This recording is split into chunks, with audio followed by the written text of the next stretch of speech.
नहीं, कोई भी शहर, कोई भी तारीखी जो हिस्टोरिकल सिटीज़ हैं वो अपने चाय खानों, होटल्स और अपने कहवा खानों की वजह से मशहूर होते हैं।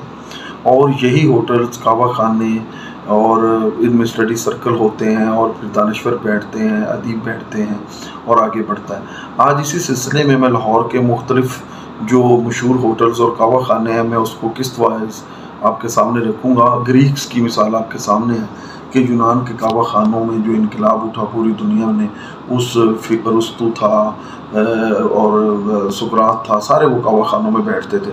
ये जो शहर लाहौर है इसमें भी जदीद होटल्स की बुनियाद छज्जू बख्त का चुबारा तो पुरानी बात थी, वो भी एक पहला क्लब था, उस पर मैं बात करूँगा। लेकिन आज मैं फ्लैटीज़ होटल पे बात करना चाह रहा हूँ।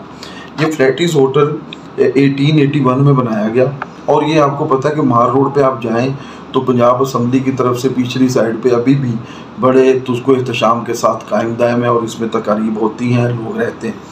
इसमें बरकी पंखे और बल्ब नस्ब किए गए थे। इसकी रनाइयाँ आज भी कायम हैं।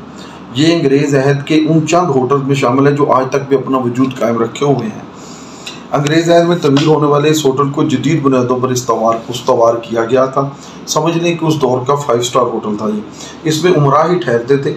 अंग्रेज़ों ने इसी नाम से एक होटल शिमला में भी बनाया था और में भी एक होटल इसी नाम से बनाया था और जदीद ज़रूरियात को मद्देनज़र रखकर ये फ्लैटीज़ होटल बनाया गया था। सबसे बड़ी जो फ्लैटीज़ होटल की बात है कि कायदे-आज़म मोहम्मद अली जिन्ना यहाँ ठहरते थे, दोस्त अहबाब उनसे काम लेते थे।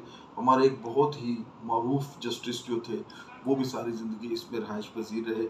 तो इस्लामिया कॉलेज सिविल लाइन के बच्चे भी जब मिलने आते थे, रेलवे रोड कॉलेज के बच्चे, वो भी कायदे-आज़म को यहीं मिलने आते थे, इजलास होते थे, बड़ी बड़ी तकारीब होती थी। आज भी फ्लैटीज़ होटल अपनी पूरी आबोताब के साथ वर्किंग कर रहा है और ये लाहौर का पहला बेहतरीन होटल था। बहुत शुक्रिया।